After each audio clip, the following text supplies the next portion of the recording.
Sige po, the best na palakpak para kay Jesus. Okay.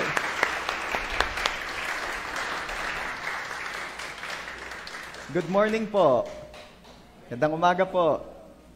Pwede bang batiin mo naman yung katabi mo ng good morning? O yun namang nasa kabila, sabihin mo, good morning po. Ayan, magandang umaga po. Okay. Basahin ko po sa inyo ang Luke chapter 5 verses 1 to 7. Luke chapter 5 verses 1 to 7. Sa Tagalog po. Samantalang si Jesus ay nakatayo sa baybay ng lawa ng Genesaret at habang nag-uunahang palapit sa kanya ang mga tao upang makinig sa salita ng Diyos, nakita niya ang 2 bangkang nakadaong sa tabi ng lawa. Wala na sa mga bangka ang mga mangingisda dahil naghuhugas na ng kanilang mga lambat. Sinakyan niya ang bangka sa pag-aari ni Simon. Hiniling niya kay Simon na sumagwan ng kaunti palayo sa lupa. Umupo siya at nagturo sa mga tao mula sa bangka. Verse 4. Nang matapos siyang magsalita, sinabi niya kay Simon, "Dumako kayo sa malalim at ihulog ninyo ang inyong mga lambat upang makahuli." Sumagot si Simon, "Ginoo, buong magdamag po kaming nagtiyaga, ngunit wala kaming nahuli. Subalit dahil sa inyong utos, ihuhulog ko ang lambat." Pagkagawa nila nito, nakahuli sila ng napakaraming isda na halos ikapunit ng kanilang mga lambat. Kaya't kinawayan nila ang kanilang mga kasamahan sa kabilang bangka upang lumapit at tumulong sa kanila. Lumapit nga ang mga ito at pinuno nila ang 2 bangka hanggang sa halos lumubog na ang mga ito. Si Lord po mapagpala sa pagkabasa ng kanyang banal na salita. Ano po ang maganda sa storyng ito? Isa po sa nakita ko na maganda, sa storyng itong binasa ko po sa inyo is the overflowing blessings. Everybody say overflowing blessing. Overflowing blessing. At marami po ang nagpe-pray nito. Bakit it is better to ask God for an overflowing blessing? Marami kasi, they're praying or asking God, "Lord, bless us. Give us this day our daily bread as what you have taught us." Diba? Bigyan niyo po kami, yung sapat po ayos na sa maghapong ito. Yung basta't kami po'y nakakakain 3 beses isang araw. Ang amin pong mga anak ay hindi nagkukulang. Kami po ay lubos nang nagpapasalamat sa biyaya ngayon. A lot of people are praying a kind of prayer like that. Pero once again, Jesus came to give us life and have it abundantly. So when we say abundant, hindi po break even. Hindi po sapat lang. So I believe, if Jesus came to give us abundant life, ang kalooban po ng Diyos sa atin ay masagana. Hindi sakto, hindi sapat, kundi sobra-sobra. Everybody say overflowing. Sino po ang gusto makaranas nito? Amen? Kaya ngayon po, papasok po ulit tayo into a new series. Ayan. Di ba nung nakaraan, nag-series tayo ng 7 kasuotan ng bagong pagkatao. Actually, may isa pang natitira, ni-reserve ko ng pang midweek service this Wednesday.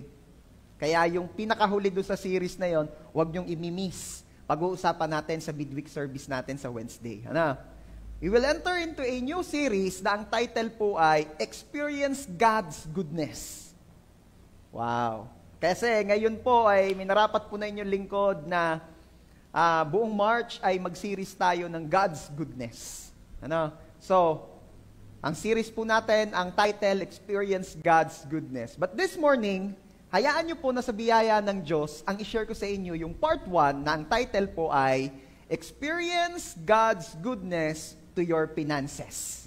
Ayan. Sino excited? Sino po dito ang gusto niya maka-experience ng goodness ni Lord sa kanyang finances? Amen? Praise God. Palakpakan natin ang the best Jesus. Bago po tayo magpatuloy, tayo muna po mag-pray. Lord, marami pong salamat sa umagang ito na muli pinagkalooban niyo po kami upang kami po ay makapag-gather, kami po ay maka-join via live streaming, kami po ay makapag-aral, mapag-usapan po namin ang inyong mga salita. Salamat po, Ama. Salamat po sa biyaya ng buhay. Salamat po for your goodness sa amin. Before anything else, we ask forgiveness sa aming mga kakulangan, sa aming mga kalabisan, sa aming mga nagawang mali, mga bagay na hindi nakalugod sa inyo. Patawad po, Ama. Cleanse us with your most precious blood, O Lord Jesus. At salamat po, Lord Jesus, kasi kayo po ang aming righteousness sa harapan ng Ama. Sa umagang ito, dalangin namin ang pagsama niyo po. Holy Spirit, be with us. Be with us. Dwell upon our needs. We need you. Bless the lips of your servant as you bless the ears and the hearts ng mga makikinig. At salamat po for we believe na kayo po ang magtuturo. We believe, O Lord. Salamat po sa wisdom.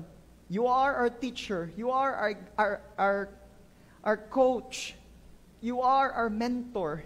Teach us. Be with us. At dalangin namin, Lord, na mabless po kayo sa lahat ng inyong makikita at maririnig sa umagang ito. At bunga na lang po noon, mabibless ang bawat isa. Salamat po, Ama. We are declaring your complete victory alone, O Lord Jesus, and the defeat of the enemy in Jesus' name. At hanging kayo nga lamang po ang maparangalan sa kalagitnaan ito. To you alone all the glory and honor. Ito po ang aming prayer in Jesus' name. Amen. The best pong palakpak ulit para kay Jesus. Okay.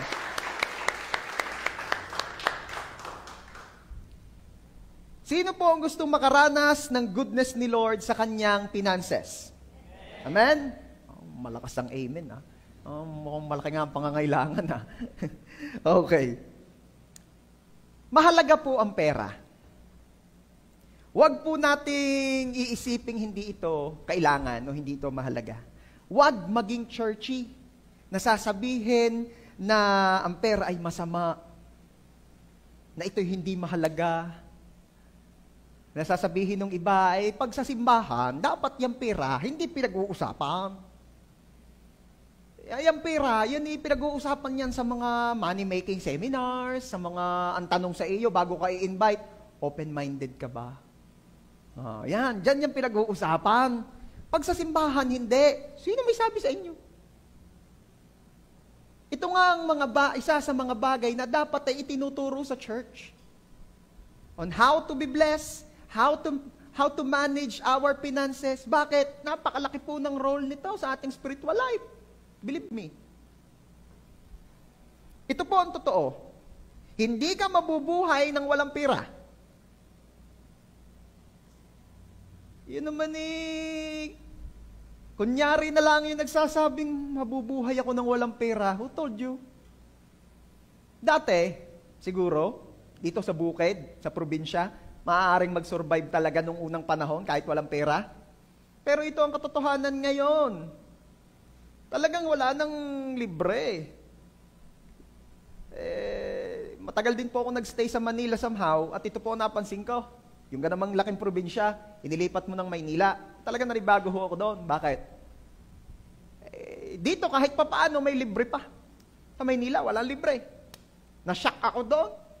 3 tangkay na sili, na dahon ng sili, 5 piso, 10. 3 palapa ng malunggay, 10 pesos.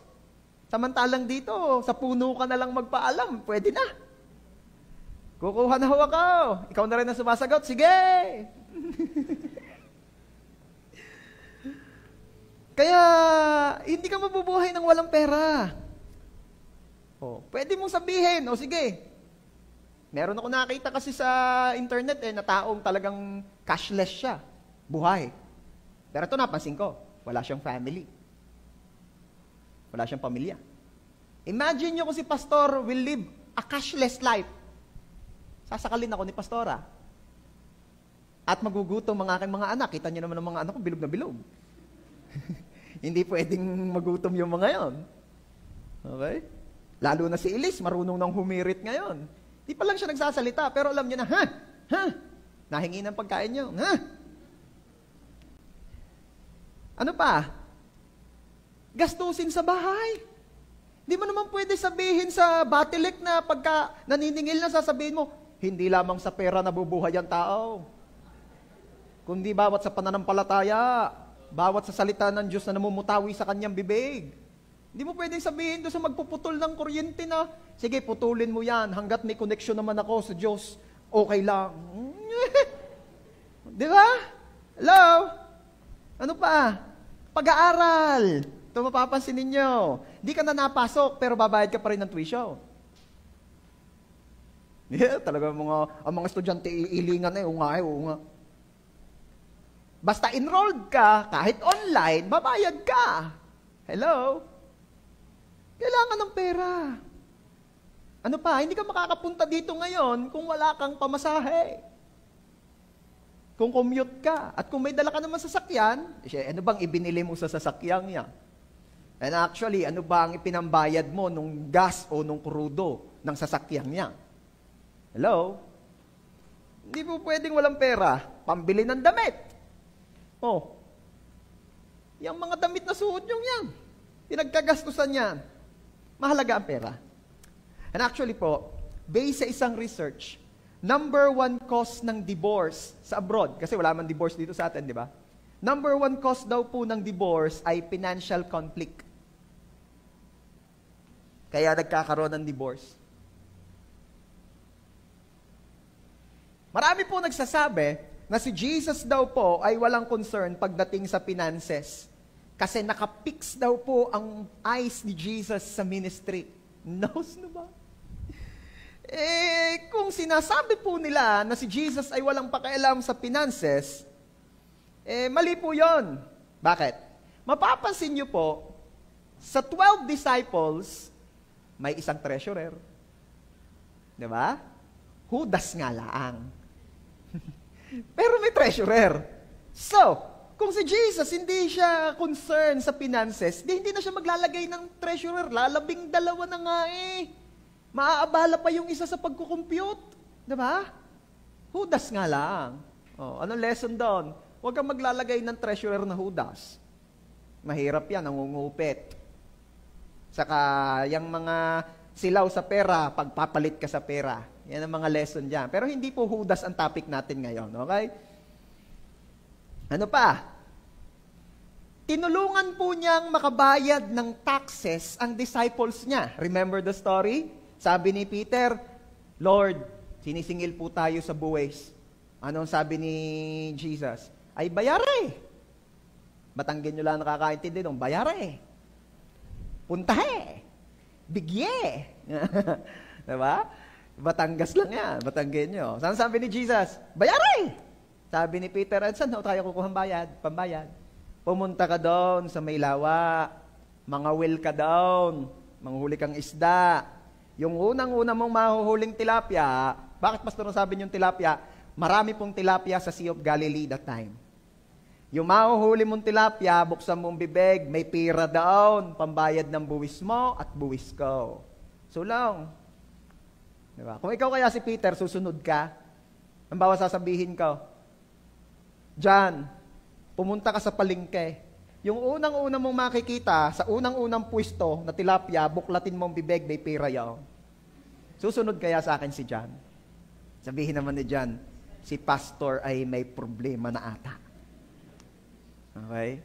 At syempre, si Jesus yun alam nyo si Peter, matindi si Peter. Ano? Pero ang punto ko lang doon, kung walang pakialam si Jesus sa finances, bakit nagbayad pa siya ng tax? And one time, may nagtanong sa kanya, di ba? Kailangan ba talaga dapat nagbabayad tayo ng tax? At ano sabi ni Jesus? Give to Caesar what is to Caesar's. And give to God what is to God. Di ba? So, hindi niya sinabing huwag magbayad. Ibigay mo. So, it has something to do with finances.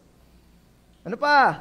Mapapansin ninyo, pag nagtuturo si Jesus, ay madalas magturo siya ng tungkol sa kaperahan.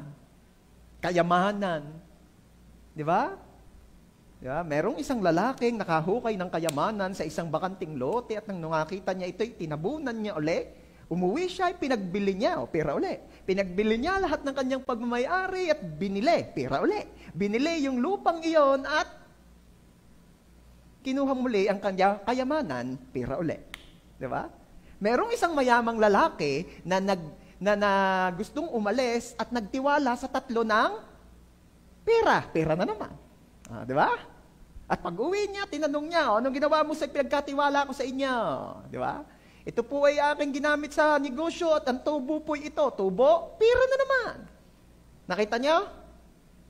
Kaya huwag niyo sasabihin ang Diyos, walang pakialam sa pera. Ano pa? 20% po ng kanyang teachings and conversations ay tungkol sa pera. In short, hindi po puro ministry si Lord.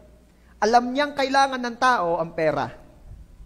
Ano-ano ba ang mga sinabi ng Diyos patungkol sa pera? Una, ayaw ng Diyos na magwo-worry tayo about finances. Everybody say, ayaw ng Diyos na nagwo-worry tayo about finances. Ayaw niya nan. Sabi po sa Matthew chapter 6, verses 25 and 26, Jesus said, "Kaya't sinasabi ko sa inyo, huwag ninyong ikabalisa ang inyong ikabubuhay, kung ano ang inyong kakainin o kung ano ang inyong iinumin, ni ang inyong katawan kung ano ang inyong isusuot. Hindi ba't mas mahalaga ang buhay kaysa sa pagkain at ang katawan kaysa sa pananamit?" Verse 26, "Tingnan ninyong mga ibon sa himpapawid. Hindi sila nagtatanim o gumagapas o nagtitipon sa kamalig, gayon may pinakakain sila ng inyong amang nasa langit. Hindi ba mas mahalaga kayo kaysa sa kanila?" Sabi ni Jesus, huwag kayong mag-alala. Pastor, di sabi naman di about life yan. Yun na daw yung kakain, huwag daw mag-alala sa kanong kakainin, sa kanong iinumin, o sa kanong isusuot. Tanong, yan kay libre. Di ganyan na may babayaran. So, pera pa rin yan. Ano pa ang sabi ng Diyos patungkol sa pera? Kagalakan po ng Diyos ang kasaganahan mo.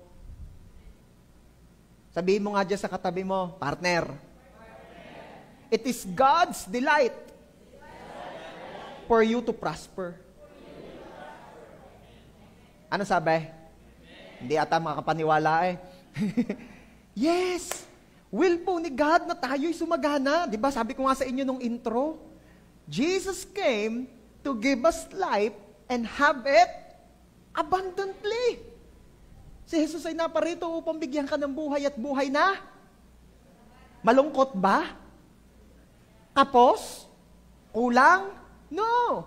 Buhay na masagana. At may good news ako sa inyo. It is also written in the Bible that our Lord Jesus came na mahirap. Si Jesus po'y naparitong mahirap upang lahat ng tatanggap sa Kanya'y yumaman. Sino gusto yumaman? Alam nyo, sour grapes na lang nung iba yung, ayokong yumaman. Ay, pag yumaman ako, baka makalimot ako sa Diyos. Alam mo bang mas madaling makalimot sa Diyos ang taong mahirap? Hindi ko sinasabing nakakalimot, mas madali. Ibig ko sabihin, mas susceptible silang lumayo sa Diyos. Diba? Yung bang halimbawa, hirap na hirap sa buhay, lagnat na lagnat yung anak, walang trabaho yung tatay, walang maibili ng gamot, sa tingin ninyo, napakadali ba para sa tatay magpakabanal? Anong sasabihin ng tatay? Talo-talo na.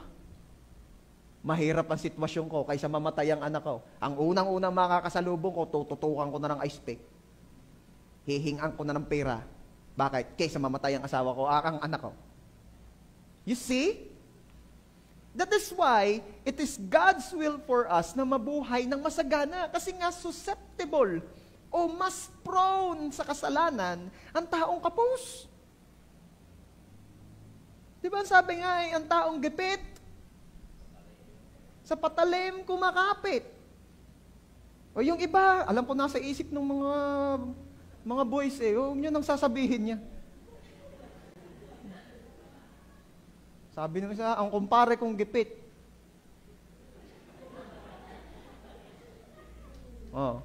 Huwag ganon. You see? Kaya, kagalakan, actually, hindi lang gusto ni Lord na sumagana tayo. Hindi lang sa gusto. Kagalakan niyang Diyos. Wow! Alam niyo ba good news yon? Sabi mo nga niya sa katabi mo, hindi lang gusto ni Lord. Kagalakan niya. Wow! Diba? Yung bigyan ka ng isang tao ng something good or something na maganda, natuwa ka na eh, di ba? Di ba? Di ba? Natuwa ka. Halimbawa, si Nika, bibigyan ko ng 1,000 pesos. Sabi ko, halimbawa ha, baka singilin ako after service eh. Bigyan ko 1,000 pesos. Di ba masaya si Nika? Pero yung kapag nakita pa niya na masayang-masaya ako, Nika, alam mo ba, napakasaya ko at excited akong ibigay ito sa'yo? Ano pakaramdam mo? Di ba double the joy? Mas nagiging masarap yung pakaramdam mo kasi binigyan ka ng magandang bagay, at the same time, yung nagbigay sa'yo, masayang-masayang, kagalakan niyang magbigay sa'yo. May good news ako sa inyo, church. Hindi lang gusto ni Lord na bigyan ka at pasaganain. Sobrang saya niya, kagalakan niya na bigyan ka at pasaganahin ka. Amen?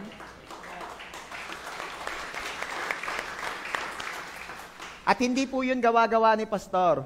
Sabi po sa Psalm 35, verse 27, Psalm 35, verse 27, "Let them shout for joy and be glad that favor my righteous cause. Yea, let them say continually, let the Lord be magnified, who hath pleasure in the prosperity of His servant."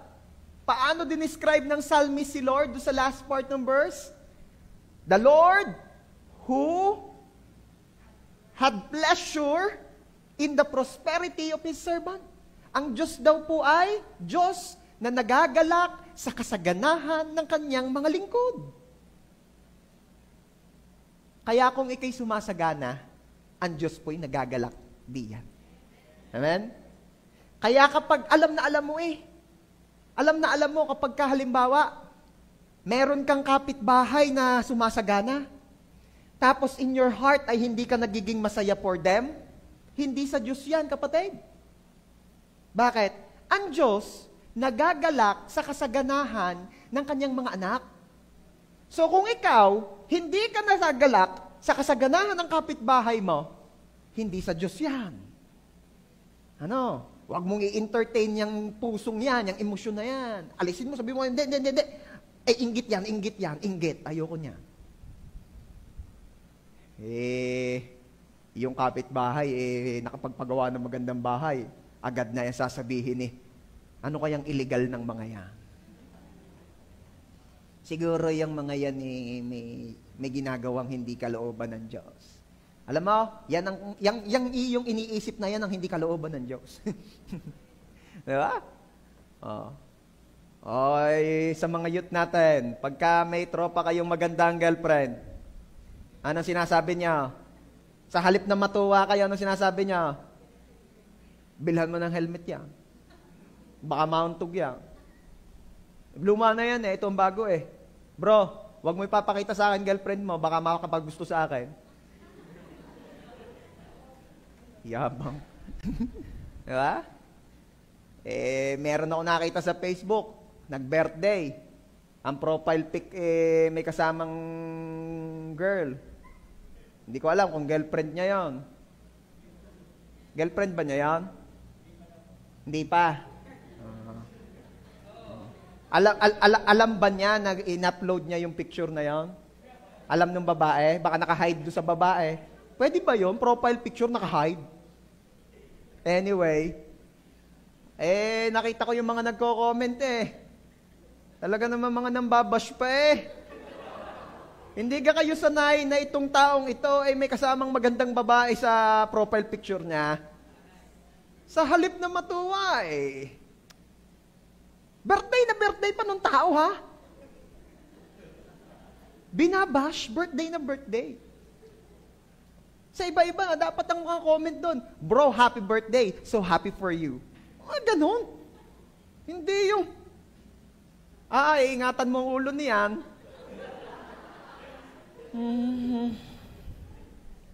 Kay maging masaya sa pagpapala ng iba. Ang Diyos nagagalak sa pagpapala nila, tapos ikaw, kontrabulate? kontrabida. Huwag ganon. Sige nga, sabihin natin, sa biyaya ng Diyos, ako'y laging magiging masaya sa pagpapala ng iba. Yung iba naman ni ibang saya ata, uy, may blessing ka! Beke naman! Huwag naman ganon.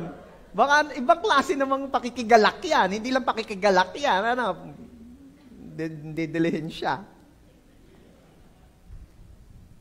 Wag daw nating iisipin na ayaw ng Diyos na tayo'y sumagana. Merong ganun. And actually, may mga narinig ako na yung mga ibang paniniwala, they believe, and actually kasama yun sa mga doctrine nila, they believe doon sa vow of poverty.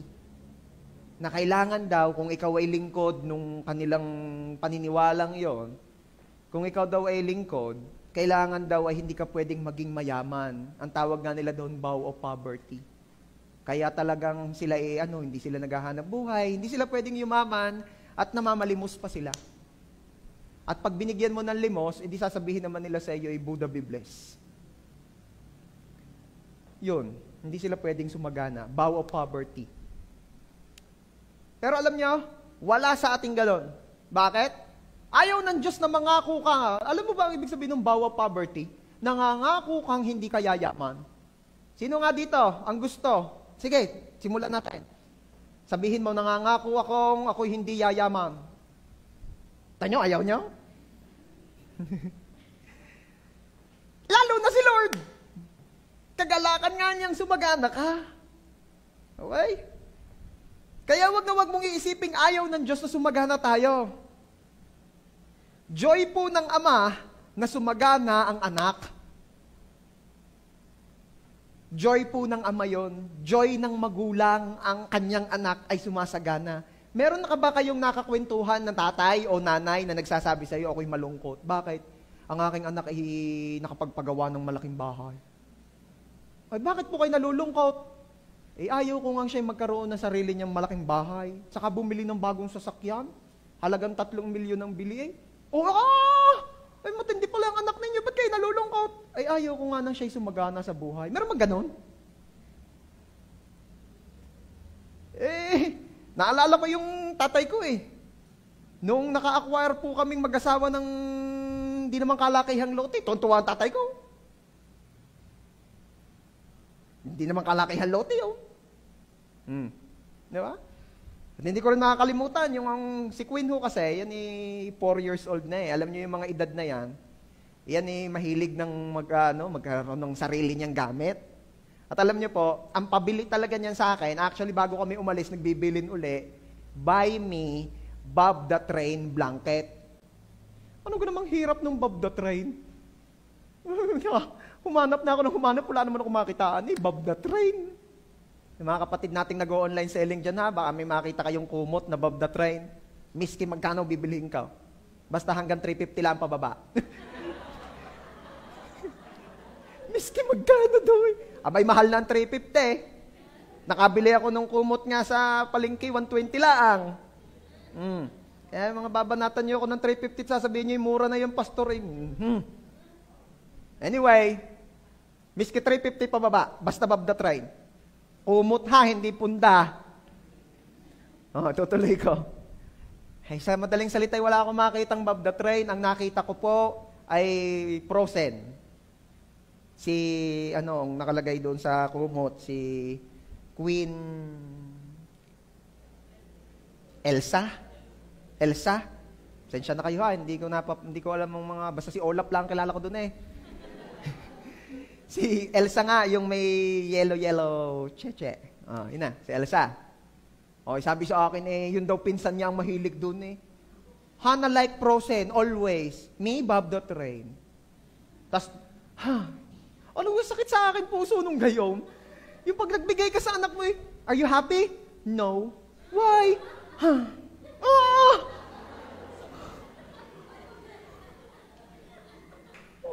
Why are you sad? Because ang haba pa ng uso. Because I like Bob the Train. I will try my best. I will look for Bob the Train blanket, okay? Yes, you will try. You try again, Papa. Di nung nalabahan naman, ate na may gamit din. Iba kasi yung edad na yun, gusto nila meron na silang kanila. Lagi nga naman siya nakikiagaw lang ng kumot ng kanyang mama. Hindi, pang-adult daw yung kumot ng kanyang mama at bulaklakan. That's for adults. How about for kids? Bob the train. Anong punto ko doon? Mahirap bumili ng kumot na Bob the train. Hindi po.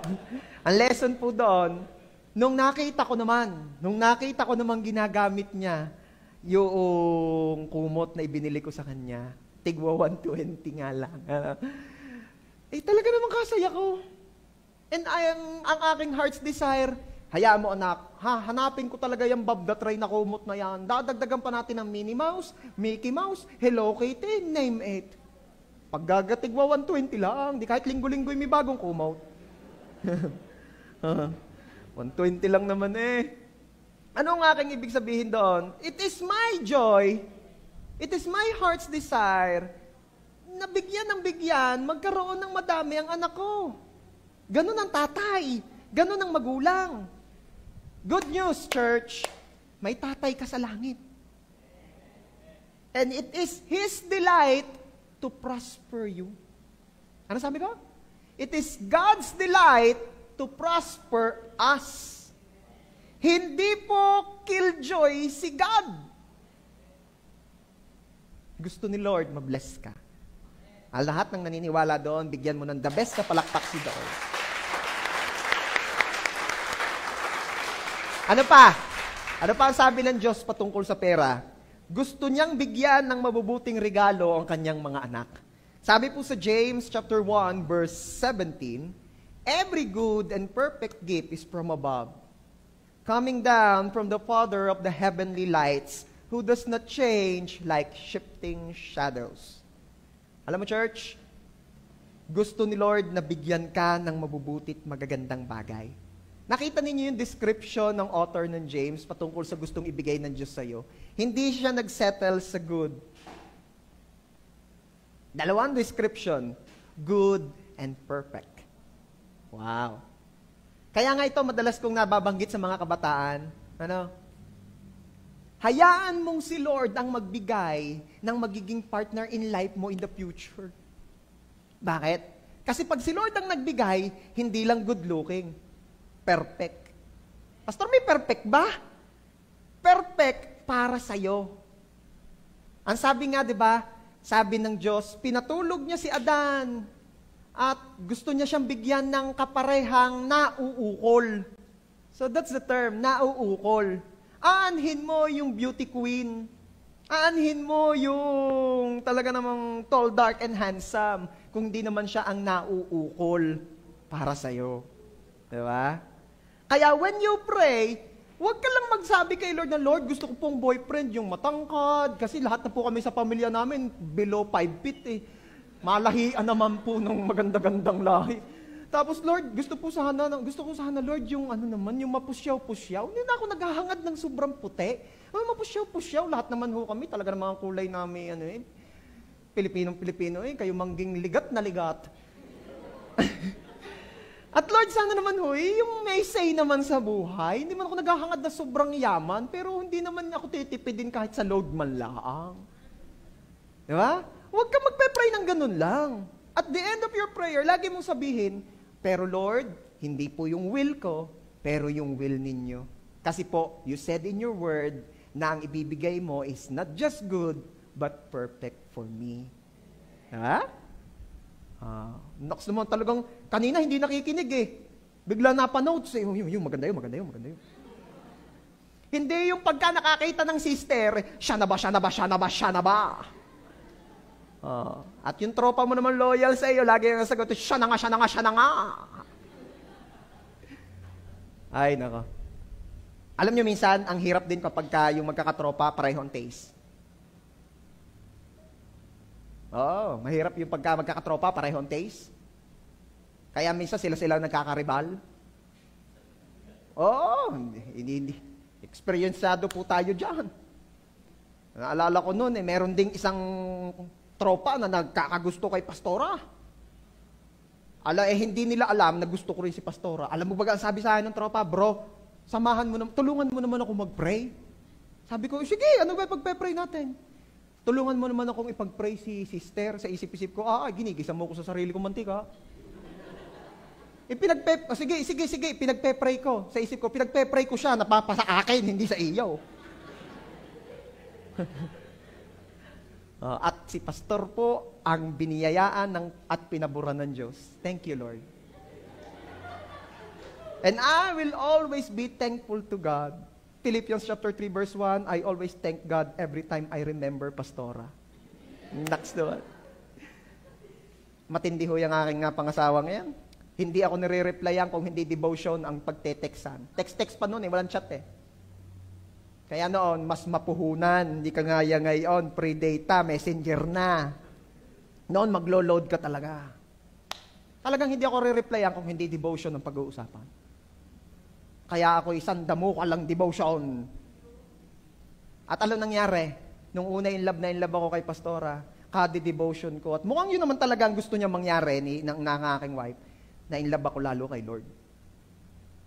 Kaya pray for a partner in life na in love kay Lord at mas in love kay Lord kesa sa iyo. Ba't kaya itong ating topic, naging courtship and marriage ata? Anyway, gusto ng Diyos bigyan ka ng mabuting regalo. Kaya nga, anong lesson pa rito? Huwag ka makukontento sa good. Kapag meron kang nakikita at sa tingin mo, it's good. Huwag ka makontento sa good. Kasi ang gustong ibigay ni Lord is not just good, but perfect for you. Okay. Ano pa? Nagtuturo po ang Diyos ng paraan para tayo sumagana. Diba? May napapag-usapan na rin natin. Gusto ni Lord maging katiwa-tiwala tayo para tayo pagkatiwalaan sa ang napagkatiwalaan sa kakaunti ay pagkakatiwalaan sa marami. So kung hindi ka mapagkatiwalaan sa 20 pesos, hindi ka pagkakatiwalaan ni Lord sa 20 milyon. Ano ang mabibili ng 20 mo? Wala na. Nawala na rin yung commercial ng Corneto. Kasi mahal na, hindi na 20. Di ba?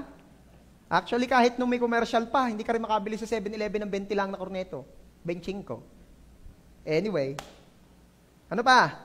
Sabi ni Lord, unahin natin siya para tayo i-bless. Matthew chapter 6 verse 33. Actually, ang ginamit kong version NLT. Ang ganda Basahin natin. Seek the kingdom of God above all else and live righteously, and He will give you everything you need. Di ba? Ang ganda ng version. Unahin daw natin ang kaharian ng Diyos ng higit sa lahat at mamuhay tayo ng may katwiran, syempre naaayon sa kalooban ni God. At ano daw mangyayari? Ibibigay ni Lord ang lahat ng ating pangangailangan. Wow. Di ba? So, if you want to be prosperous, di ba? Unahin mo si Lord. Yan ang mga tinuturo ni Lord. Ano pa? Tinuturuan tayo ni Lord na magtanim. Tinuturuan tayo ng Diyos na magbigay. Di ba?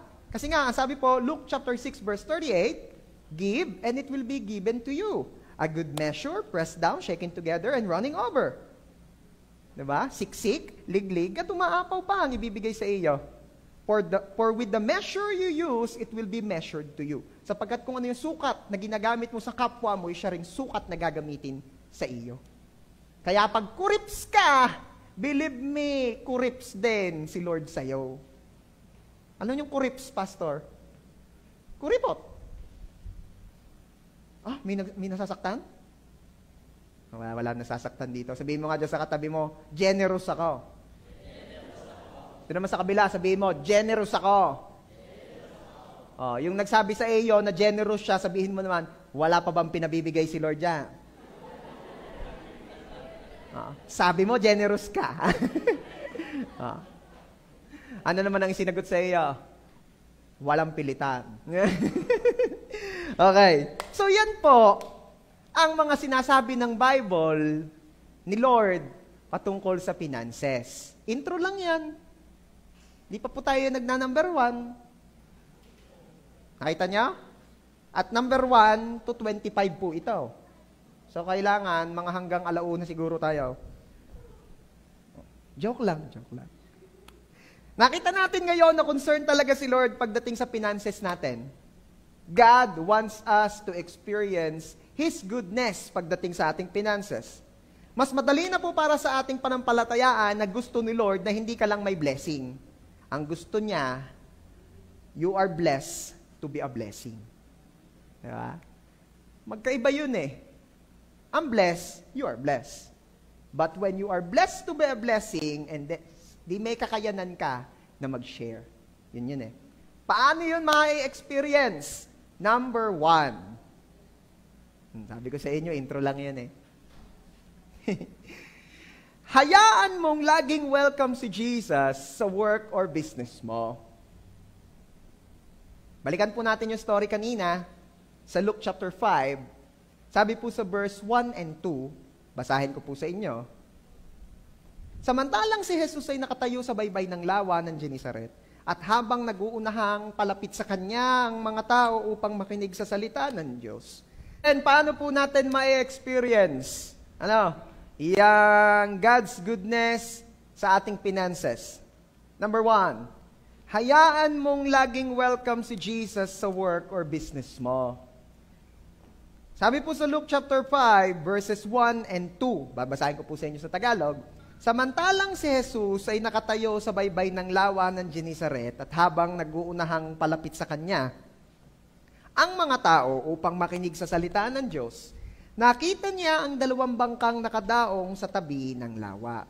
Wala na sa bangka ang mga mangingisda dahil naguhugas na ng kanilang mga lambat. Okay. Ano mapapansin niya dyan? Si Jesus po, that time, ay nagtuturo. Kaya lang, masyado siyang kinakalibungbungan ng mga tao. Nahihirapan siya. Kaya naisip ni Jesus, dalhin ko itong mga ito sa may tabi ng lawa, tapos kailangan ako magkaroon ng lugar para ako makalayo sa kanila dahil masyadong masyado siyang, yun nga, masyado siyang kinakalibongbong ng crowd. Na nakita niya, may bangka. Kaya ang ginawa niya, sumakay siya doon sa bangka, tapos ang sabi niya doon sa may-ari, which is Peter, that time ay Simon, sabi niya, makikisagwa ng kaunti palayo. Para naman ako, siyempre, matatakot mabasa yung mga yon. Hindi na sila masyado lalapit. Nakapagturo ng maayos si Jesus. Pero ito po ang gusto ko makita ninyo.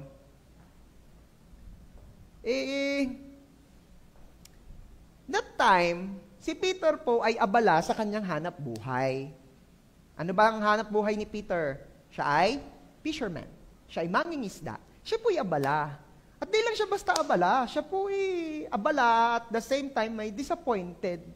Kasi walang huli. Magdamag na kasi silang nag-attempt, nagtatry na manghuli, pero wala silang nahuli. So, imagine, pagod sa trabaho, pero hindi siya good compensated, lugi, kulang, disappointed.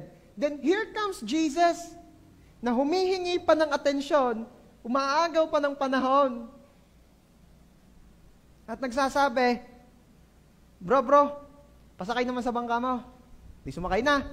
Siguro ikaw naman ni Peter. Sumakay na eh. Pakisagwan, palayo. Sumakay na nga basta. Inuutosan pa ako. Pero ang pagtataka mo si Peter, sagot. Sunod din naman, sunod. Di, sabi mo eh. Bakit niyo, pastor, na-imagine na ganun si Peter? Kasi yun talaga ang personality ni Peter. Si Peter kaya nga darak yan eh. Medyo may tapang yan.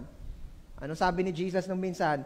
Ako'y mamamatay, ako'y huhulihin niyang mga pulis, at ako'y dadalhin doon sa temple upang ako'y husgahan doon ng hindi ko namang ginawa, at ako'y mamamatay sa cross. Ano sabi ni Peter? Lord, hindi ako papayag over my dead body. Ano naman sabi ni Jesus? Hindi uubra. Kailangan mangyari. Ano pa? Noong si Jesus ay inaaresto na ng mga temple guards o ng mga temple police, anong ginawa ni Peter? Kinuha ang kanyang itak at tinaga sa tainga yung isa.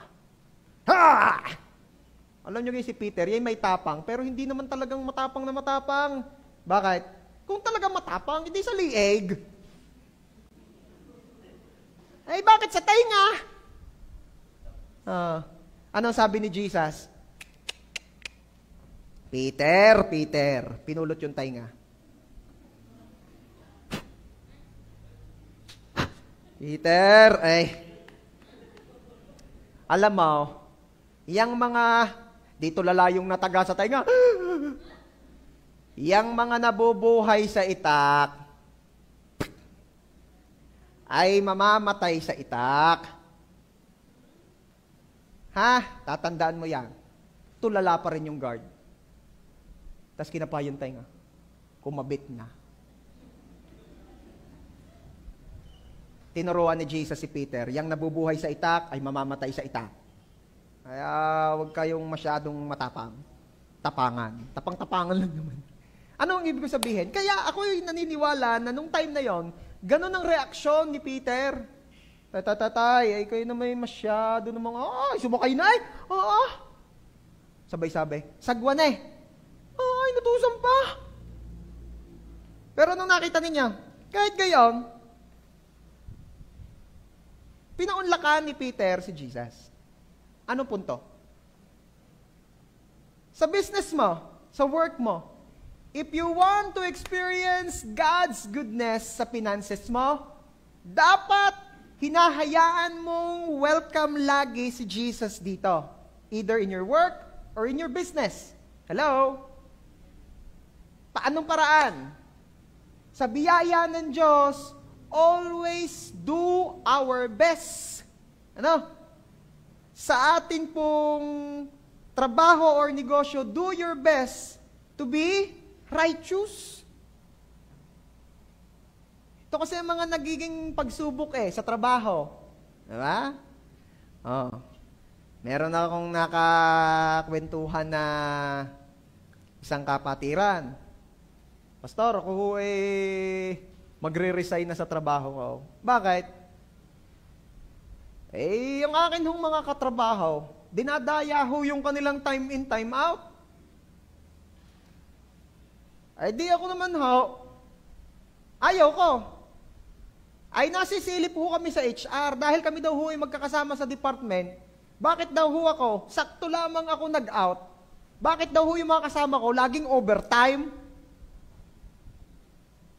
Di ibig sabihin daw ako ay maagang nagpapaalam, iniiwan ko daw sa trabaho yung mga kasama ko, ako ang nagkakaproblema, na kung tutusin ako ay walang ginagawang masama. Yun mga yaw, nandudoktor ng kanilang time in, time out, ako magre-resign na. Galing pa probinsya yon. Nung time na yun, nasa Manila ako, galing pa nung malayong probinsya yun, anong sabi niya? Ako ay mas mamarapating ko ako'y mawalan ng trabaho. Kahit alam kong mahirap maghanap ng trabaho ngayon, kaysa naman ganito. Nagagalit yung mga katrabaho ko. Ang sabi sa akin pagka hindi daw ako nakisama sa kanila, ako daw magkakaproblema. Di ako nag-resign na lang, kaysa naman itolerate ko yung kanilang maling ginagawa. Alam niyo po, napaka-blessed na ng taong yun ngayon. Hindi niya na kailangan mag-empleyo dahil super blessed na siya. Yun ang way Kailangan welcome si Jesus sa work mo or sa business mo. Meron pa akong isang nakausap, ang kwento naman niya ito. Yung mga katrabaho daw niya ay nangungupit sa supplies. And it happened na siya ang naka-assign sa inventory. At wala siyang magawa, kundi i-tolerate itong mga katrabaho niya. At nagsabi siya sa akin, Pastor, ano po maganda kong gawin? Kasi po ang plano ko nga po, gusto ko na pong mag-resign. Kasi hindi ko na po kayang i-tolerate ng matagalan ito. At ako naman ay natutuwa sa kanya dahil meron siyang kagustuhang itama ang mali. Okay? Pero anong punto ko doon? If you want to be blessed, dapat si Jesus ay welcome sa working place mo or sa business mo. Nariyan pa kaya? At hindi po si Jesus lucky charm lang. Yung iba kasi, they want Jesus to bless and prosper their business or their work. Yun lang, as if lucky charm. Kailangan si Jesus talaga ang may-ari kung businessman yan. Napansin nyo pag nagde-dedicate tayo, ano sinasabi natin? Diba? During the dedication, Lord, kinikilala po namin na ang mismong may-ari ng business na ito ay ikaw. Kami po'y napagkatiwalaan lamang. At dahil ito po'y inyo, kayo po ang mag-manage, will nyo po ang mangyari. Diba? Hindi pwedeng lucky charm lang si Lord. Or, si Lord ay kasama sa mga lucky charms mo. Hello? Baka naman sa mga business establishments natin, eh marami ka pang nakalagay na pampaswerte dyan. Pagbukas ng pinto, uy, ano to? Ubas. Oo nga, ubas. Ba't may ubas? Eh, hindi maganda daw yan. Maganda saan? Maganda di yan, guguyamin lang. Hindi, yan daw ay pampaganda ng business. Huwag mo nang pakialaman. Sige. Pag-upo sa upuan. Oh, bakit ganito ang mga pwesto ng upuan dito? Yan daw ang magandang pwesto. Bakit? Huwag ka nang magtanong at basta't yan maganda daw sa business. Kaya, wala namang mawawala pag sinunod. Walang mawawala. Alam nyo, minsan yung mga pamahiin, di ba sasabihin natin, gawin na natin at wala namang mawawala. Nung walang mawawala, may nawawala, kapatid. Ano yan? Marami. Una, nawawala yung karapatan mo to know the details about it. Meron na ba kayo napagtanungan? Ano po yan? Yan nakakaugalian, pamahiin. Bakit po? Ano pong explanation? Basta't yan gaya.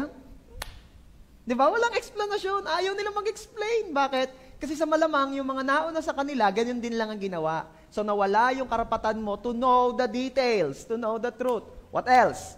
Nawala ang karapatan mo to choose.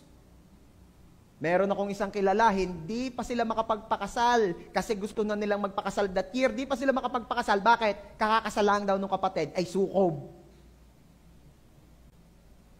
Anong mangyayari, pastor, sa sukob? Masama daw yun. Bakit nga masama? Wala namang explanasyon. Kaya ano nangyari? Gumawaan ng movie, sukob, lalong natakot ang tao. Bakit masama? Kita mo yung nagkakagayaan, mga multo-multo. Bahala ka sa buhay. Yung tauhan po namin sa farm. Uuwi na kami lunchtime. Sabi ko, siya, kain na kayo ha.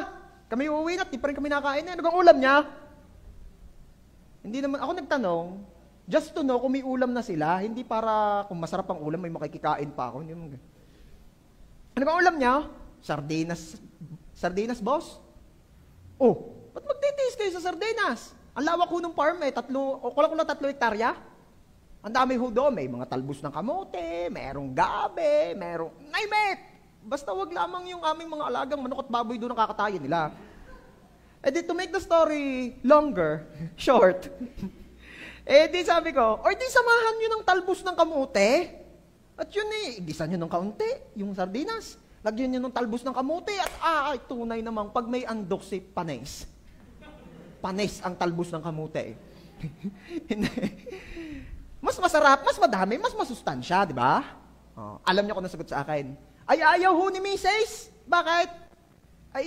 May namatay daw ho siyang kamag-anak. Ano naman? Nagapang daw ho. Anong nagapang? Yun hong kamute. Ano naman? Hindi gayon daw yan. Yung asawa na nagpaliwanag. Dahil baka daw ho gapangin. Gapangin? Di ang biro ko na lang. Di pag kayo ginapang, tanungin na lang ninyo. Kung magtanong kayo ng kung anong, baka may naitagong kayamanan. Kung ano man. Biniro ko na lang. Pero ito ang punto ko. Sabi ko, kayo maniwala di yan. Sulong-sulong. Kayo maggulay kayo. Hindi yung sardinas lang pagkakasyahin ninyong mag-anak. Ate naman niya, bago kami umalis, kita ko'y nananalbos na. Anong punto? Yung kalayaang pumili ng kakainin, naaapektuhan ng dahilaang sa wala namang mawawala pag sinunod. Anong walang mawawala? Ang daming nawawala. Yung kalayaan mo nawawala dahil sa pagsunod na yan. Balikan natin yung kinikwento ko kanina. Imagine nyo, gustong magpakasal na, gusto nang magpakasal. Hindi makapagpakasalat, sukob. Lagi-ari sa pinto. Bakit? Nakikita ko. Maganda diyan sa pinto. $550. Kaya ay, hindi naman maalis. Hindi na maalis dahil nakapanood na naman ng sine na nung inalis darating si nanay, may dalang tinapay, sipit ay... Ano ang sipit? Di ba? Kanta ng mga bata, darating si nanay, may dalang tinapay, sipit ay patay. Oh, natahimik, natakot din. Ba yan? Mga Kristiyanong matatakotin ha, umayos kayo. Hindi uso sa Kristiyano yan. No weapon formed against us prosper. Greater is He who is in us than he who is in this world. Hello? Ay, mga Kristiyanong matatakotin pa, meet me in my office after the service. Pagpe-pray ko kayo, malamang meron pa kayong mga kung ano-ano dyan. May matatakotin pa ba dito? Taas ang kamay nung matatakotin pa. Pastor, takot ako sa aking asawa. Pares kita. Ibang usapan niyo. At saka dapat mas mataas-taas ang magpe-pray sa atay. Mahirap yan. Hindi ko kaya yan. Ako ho'y mapagmahal sa asawa. Hindi ako takot.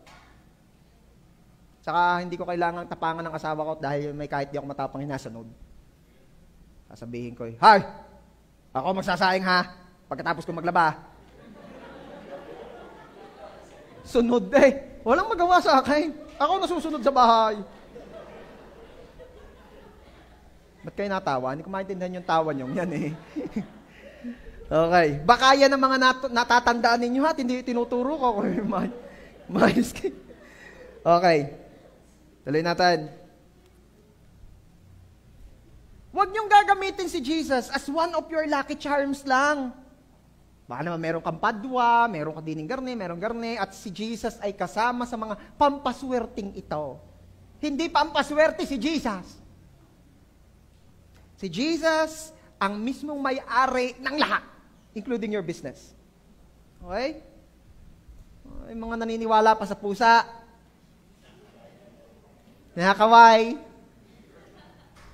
Bakit ka naglalagay noon? Yun daw pasok swerte, pasok swerte. Hindi ho swerte ang tinatawag noon. Alam niyo kung ano tinatawag noon? Naka-record yan? Naka-live ba na? Mas gusto ko yung live. Ang tinatawag noon ay lahat ng, bakit ka naglalagay ng ganyan? Knowing that you are blessed by God. Ibig sabihin ng mga naglalagay niyan ay hindi naiintindihan. So, ibig sabihin, di ba, sabi rin naman ng Bible huwag kang gagawa ng mga imahe o anuman na may kamukha sa langit, sa lupa, sa ilalim ng lupa at maging sa tubig. Huwag daw Kaya ilalagay mo yun for the intention of what? Kung display lang, walang problema Pero ano ba intention mo? Kasi nga, God look, not at the appearance, but God looks at the heart. Ano ba intention mo? Ba't ka naglalagay ng pusang nakaway? Pampaswerte. Yun ang problema. Alam niyo ba sa mga Kristiyano, hindi dapat naniniwala sa swerte. Malas yun. Hindi po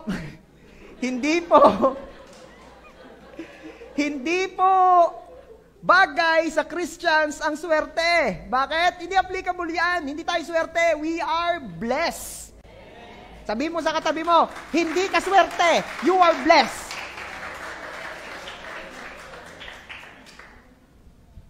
Maniniwala sa swerte, malas yun. No. So kung naglalagay ka ng pusa para lamang swertihin ka, sala. Tutuloy ka. Buong mundo ang pwedeng makapanood nito. Yang pusa na nakaway, hindi blessing ang tinatawag niyan.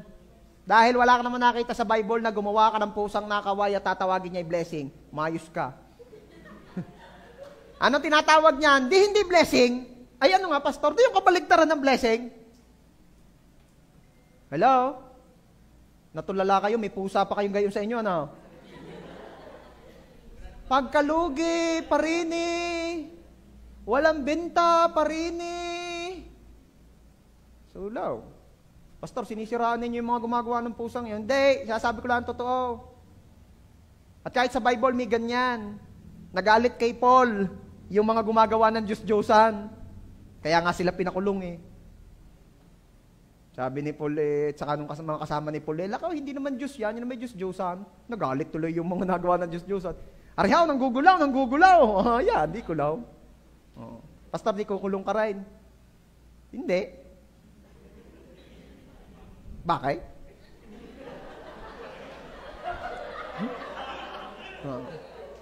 Hindi.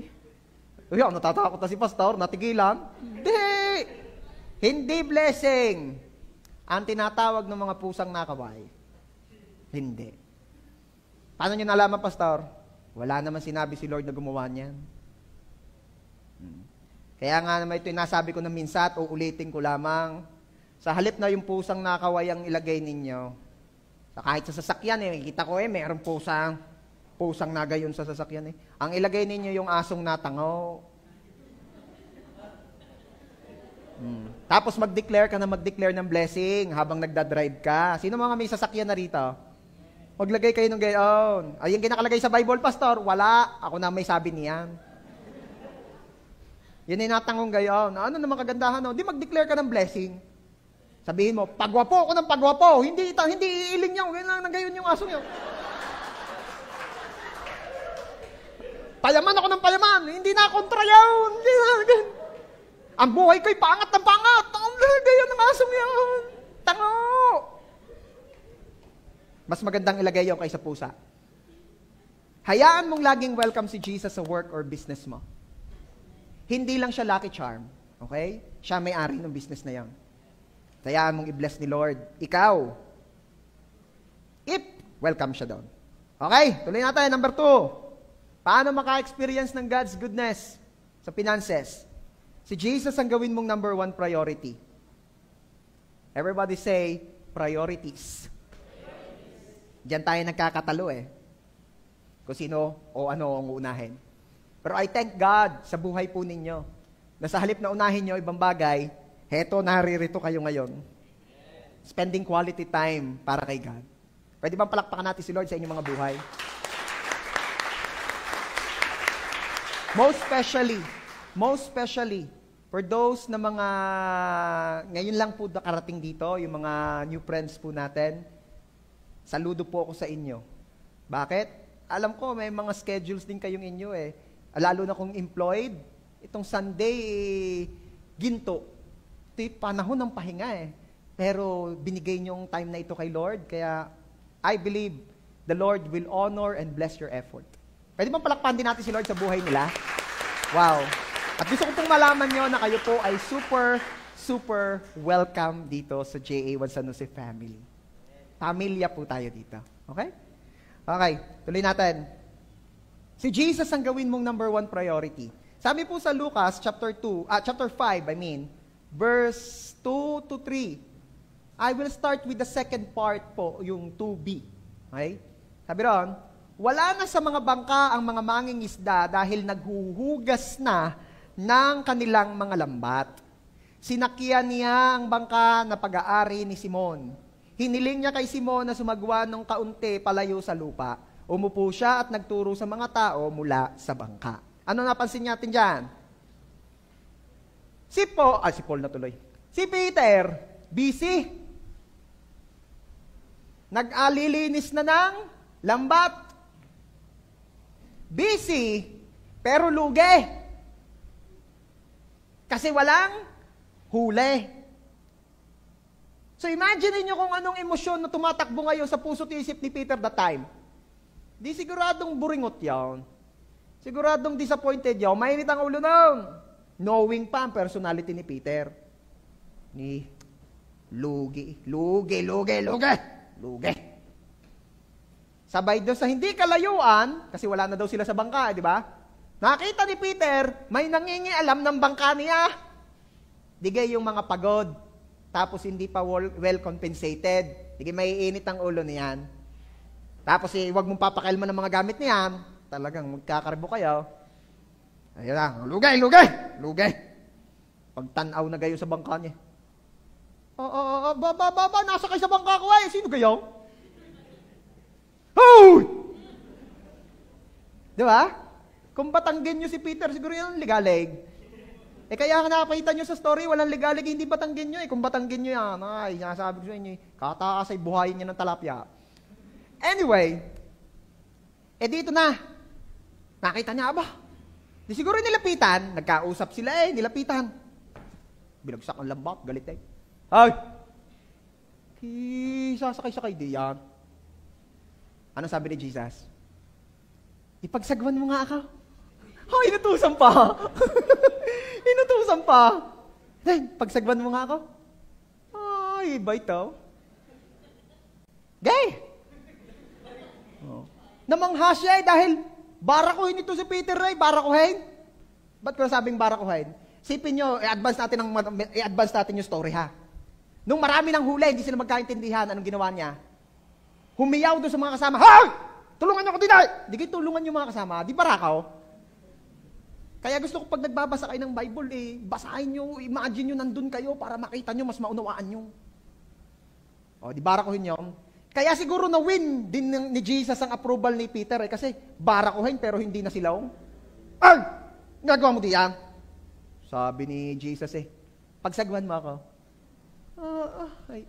Gay! Hindi. Ako'y barakuhin iba. Iba aray. Ito na. Sa iba-iba, kapag busy ka, doing your job, hindi ka basta magpapaabala, di ba? Hello?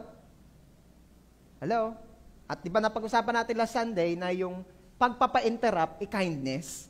Bakit? Kasi nga, no one wants to be interrupted. Bihira ho yung okay lang sa kanyang i-interrupt siya lalo't may ginagawa.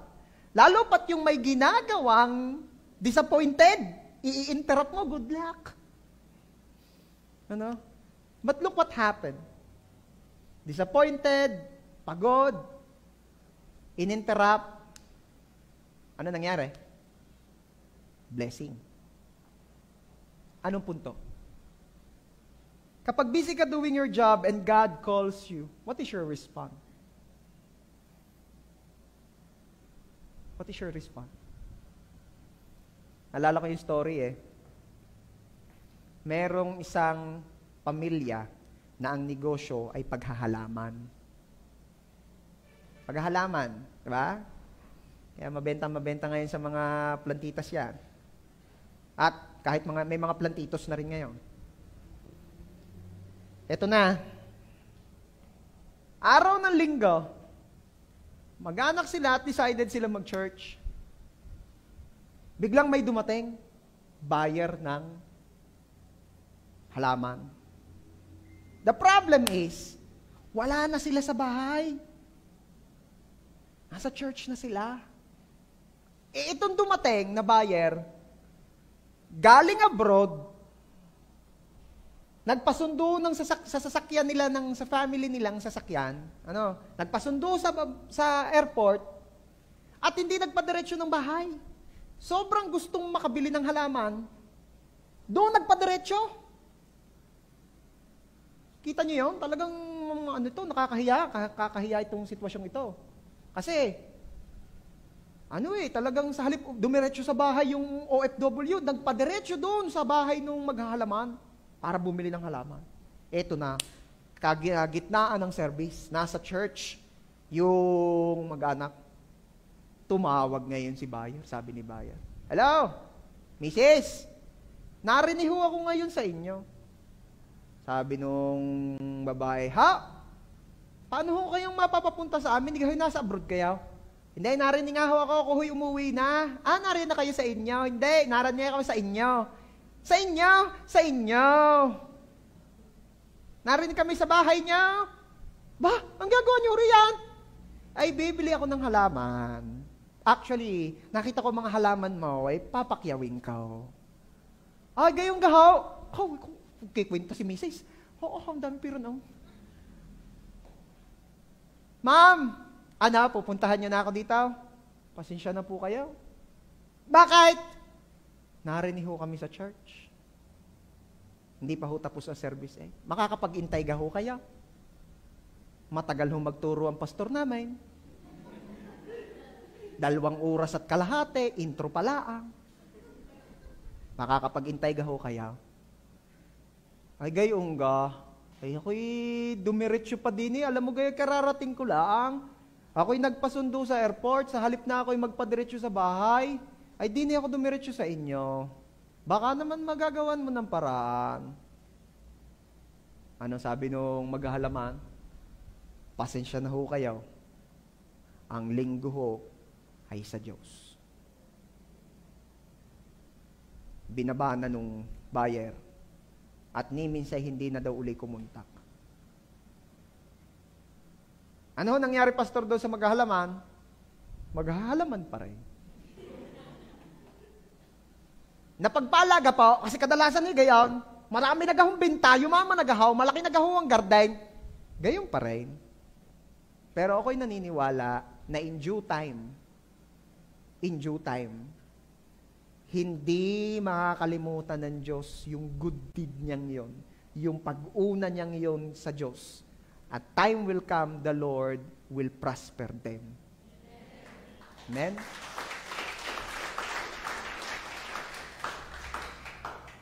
Pastor, sayang benta na.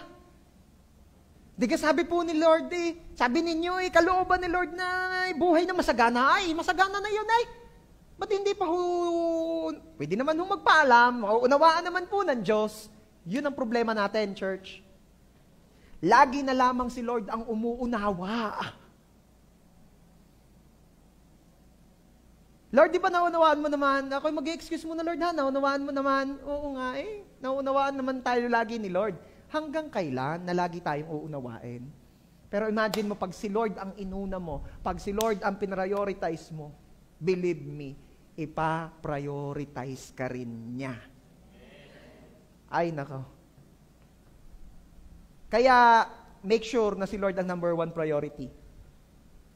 Yung pagyaman, yung pagsagana sa buhay ay fringe benefits na lang ng pag-una mo sa Diyos. Amen? Sino dito naniniwala na habang inuuna niya si Lord naman ang magdadagdag ng lahat niyang pangangailangan at higit pa? Amen? Palakpakan mo ng the best of Jesus. Last na po. Number 3, magtiwala at sumunod. Magtiwala at sumunod. Sabi po sa Lucas chapter 5 verses 4, 6, and 7, nang matapos siyang magsalita, sinabi niya kay Simon, dumako kayo sa malalim at ihulog ninyo ang inyong mga lambat upang makahuli. You know the story. Sumagot si Simon, ay Lord, magdamag na ho kaming nang huhulay. Wala hong mahulay. Ano ang sabi ni Jesus? Ay hindi. Ihulog ninyo ang lambat doon. Verse 6, pagkagawa nila nito, nakahuli sila ng napakaraming isda na halos ikapunit ng kanilang mga lambat. Sino dito yung gusto, pagdating ng blessing na ibibigay ni Lord sa iyo, yung halos mapunit ang wallet mo? Hindi naman yung pipisuhin kaya na masisira. Yung halagang 1,000 pipisuhin ay talagang wasak ang wallet mo doon. Ay, muwal, pastor, ay muwal. O nga, muwal ng barya. Maganda yung nakatiklop na gayong hindi malunok ng wallet mo. Yung pag kinikilumong gayon ng wallet mo, yung nakabalik ng kanya. Ano ba nilagay doon? Yun naman yata lata. Yero. Diba? Everybody say, napupunit. Kasarap nung gayon. Ano ganyan dala mo? Pira. Sa sako, pira. Kung lulukuhin. Nung hold up ka, no? Hold up agad? Hold up agad? Di ka lang sanay na ako maraming pira. Kaya maging masaya sa pagpapala ko, sabi ni pastor. Kaya magiging masaya, bibigyan kita isang bungkus na rin. Hindi ka naging masaya, bahala ka. Di, masaya ako. Masaya.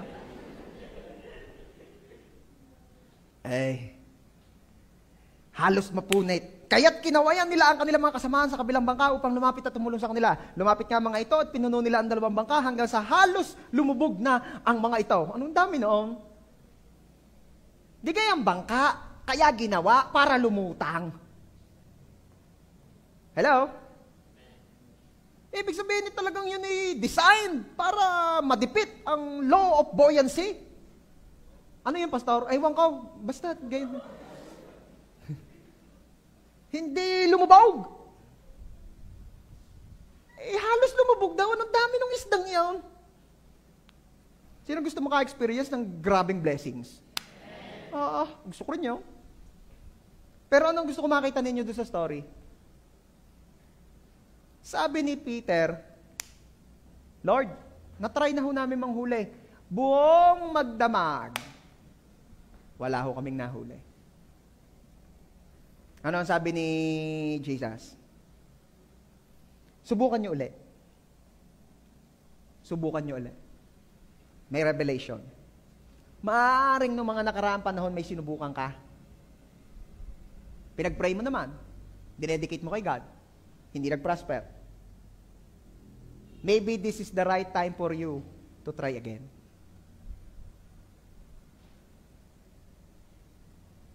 Ibig sabihin, Pastor, makipagbalikan ako. Business na sinasabi ko. Uy, subukan daw uli natin. Business! Try mo. Believe me. 2 or more gathered together in the name of the Lord, He's in the midst of them. And I believe the Lord wants you to be prosperous. Try. Try mo. Ito gusto makita ninyo eh. Si Peter po, nagtiwala at sumunod. But it is so hard. It is so hard for him na magtiwala at sumunod kay Jesus. You know why? Number 1. Kasi, nakita na niya eh. Magdamag silang nag-try manghuli, walang nahuli. Then here comes Jesus, sasabihin, doon, sa dako doon, meron doon. Kailan ka dumating? Ngayong umaga. Oh. Kailan pa kami dito? Sabi mo, magdamag kayo, di siguro kagabi pa kayo. Oo nga, wala kaming nahuli, magdamag. Sasabihin mo, meron doon? Ano pa? It is so hard for him to believe Jesus. Bakit? Profession. Jesus, ano nga ang iyong profession? Teacher of the law. Ako, anong profession ko? Fisherman. Oh, Jesus ha, latag lang natin sitwasyon. Isang teacher, tuturuang mga isda ang fisherman. Sala ata. Hello? Kunyari si John, sasabihin ko kay John, hindi ganyan ang pagsiset up ng pagla-live. Saka itong mga ganitong mga apps ang gamitin mo. Saka itong mga ganito ang gamitin mo. Baka tanungin ako ni John, Pastor, ano pong tinapos niya? Bachelor of Science in Commerce. Major in Business Management. Batch, yun lang. Magaling talaga ako sa date. Kaya ho yung wedding namin mag-asawa ay sinabay ko sa birthday ko. Pag nakalimutan ko pa naman, iwan ko na. Ay di, pwede ako tanungin ni John, Pastor, ano pong work niyo? Full-time pastor. Pastor, ano pong tinapos ko? Graduate ka ga? Opo, graduate. Di kayo galing tayo sa recto nung isang araw, may kinuha kang papel daw. Hindi, graduate po si John. Anong trabaho mo? Anong trabaho ko, Pastor? Graphic designer, etc. Tinuturuan niyo po ako, Pastor? You see? Hindi naman ako gaganunin na dyan. Dahil pag tinanong ako ng Pastor, ano pong tinapos niyo? Gusto mauna? Gusto mo, tapusin na kita. Joke lang. Kaya ako nabibiro ng ganyan si John kasi kami close kami sa life group. Anyway, imagine Jesus and Peter that time. Sasabihin ni Peter, magdamag na kami ng huli, Lord. Sasabihin niyo doon sa banda doon. Saan ka banda doon? Magaling pa yung mga kantuhan na yan, oh. Saan ka kanto? Yung padalawang kanto, yung unang kanto sa kanan, yung padalawang kanto sa kanan. Sa lawa, sa banda roon. Saan ka down? Wala mo mga kanto sa lawa. Sa banda roon. Okay. Pwede rin isipin ni Peter na itong si Jesus, ipatsambahan na lang ito eh. Sige, at ditingnan ako makatsambaha. Di sinubukan nga nila at ano nangyari? Masagana. Pero ito ang gusto kong makita ninyo. Nagtiwala at sumunod. Na-try ko na po, Lord, wala akong nangyari. Ay may word si Jesus, try nyo uli. Wala akong nangyari try mo nga uli. Magtiwala. Sumunod. Ano ba? Alam po ng Diyos ang timing. Alam ng Diyos kung asan ang blessing. Kaya, believe in God, listen to His words, ask for His guidance. Ano? Huwag ka nang mag-consult pa doon sa mga espiritista, saan ka magandang ilagay ang tindahan. Dito kasi sa probinsya may mga yung magpapabutas ng gripaw.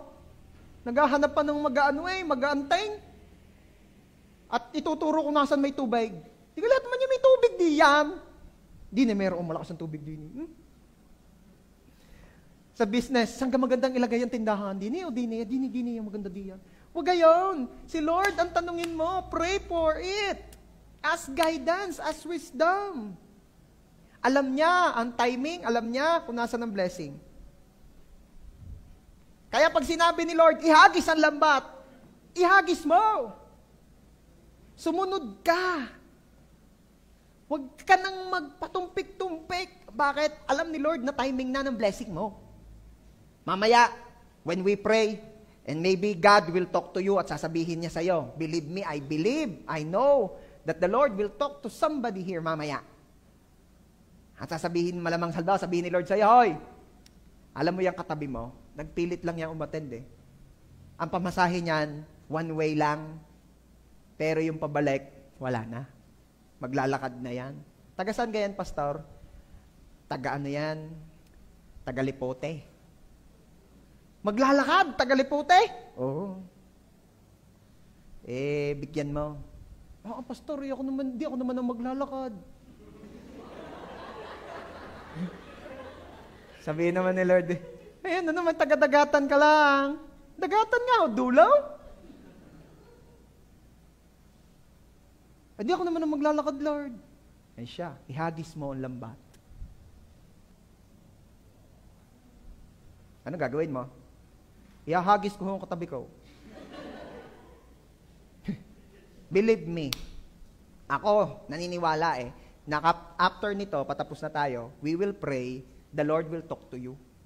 The Lord will deal with you. Maaring meron siya ipagagawang di mo pa nagagawa before. Maaring meron siyang ipagagawa na na-try mo before but hindi nag-succeed. And God wants you to try it again. Anong gagawin mo? Gagaya ka ba kay Peter na nagtiwala at sumunod at nakaranas ng prosperity?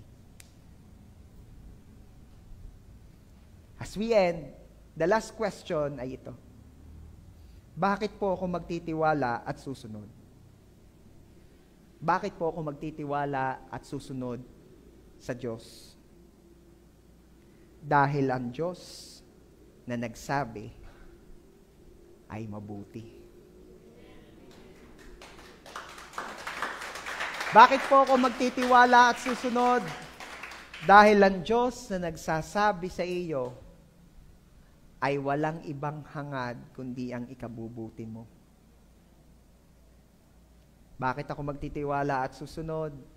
Dahil ang Diyos na nagsabi ay Diyos na umiibig sa iyo noon pa mang una. Siya ay mabuti. Karapat dapat pagkatiwalaan, karapat dapat sundin dahil siya ay mabuti. So pwede bang palakpakan natin ng Diyos sa mabuti?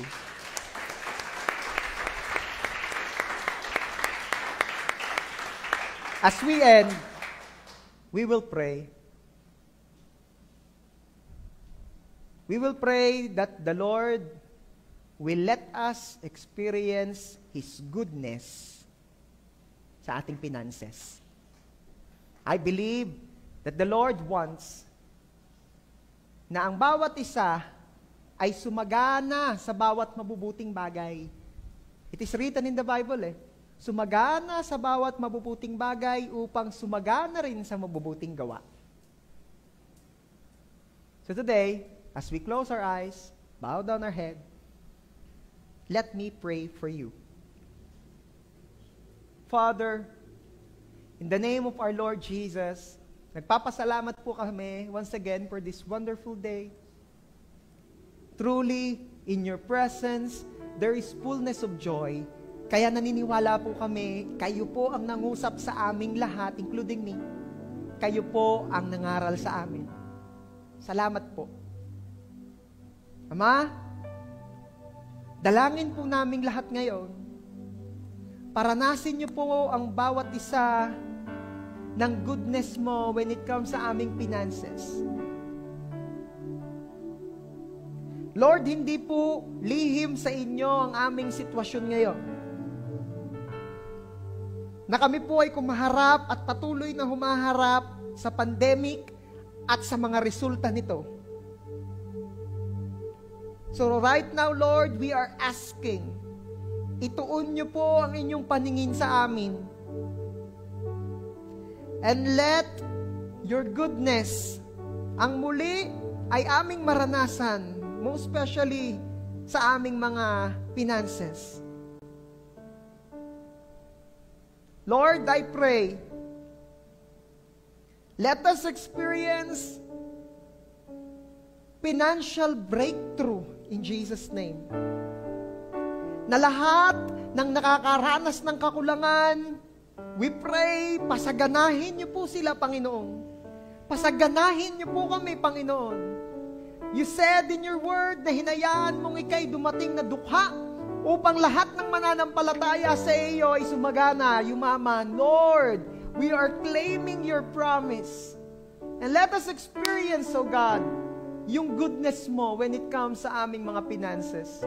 Lord, I declare na may mga businesses na tila naghihingalunat na mamamatay na. I am declaring life to those businesses in Jesus' name. I am declaring breakthrough. I am declaring, O Lord, bubuhayin niyo po uli ang kanilang sales in Jesus' name. Lord, sa mga nakaka-experience po that they are earning break-even lang, sapat-sapat lang. Lord, I am praying, biyayaan niyo po silang maka-breakthrough dito. Biyayaan niyo po, Panginoon, ang mga kapatid namin nag-earn ng break-even lang to earn more than what they need. I am declaring that you will let them abound in every good things so that they will abound in every good works. In Jesus' name, I am declaring, O God, mga pangarap na namamatay, pag-asang nanghihina, I am declaring restoration. This is the year of restoration. Lord, restore our hope. Restore our dreams. Restore the finances of your people. In Jesus' name. At sa lahat po, Panginoon, ng mga nag-try before to put up something na pagkakakitaan but they fail, Lord, we pray. Ikaw ang nakakaalam ng timing. Ikaw ang nakakaalam kung nasan ang business. Lord, I pray, biyayaan niyo po kami ng wisdom. You said in your word that you will give us the ability to create wealth, that you will prosper everything that we put our hands into. I am declaring that blessing, that power will manifest upon your people in Jesus' name. Thank you so much, Father. Once again, I am declaring that starting today, sa biyaya niyo po, Ama, hahayaan niyo pong maranasan ng bawat isa, maging ng lahat na naaabot ng tinig na ito.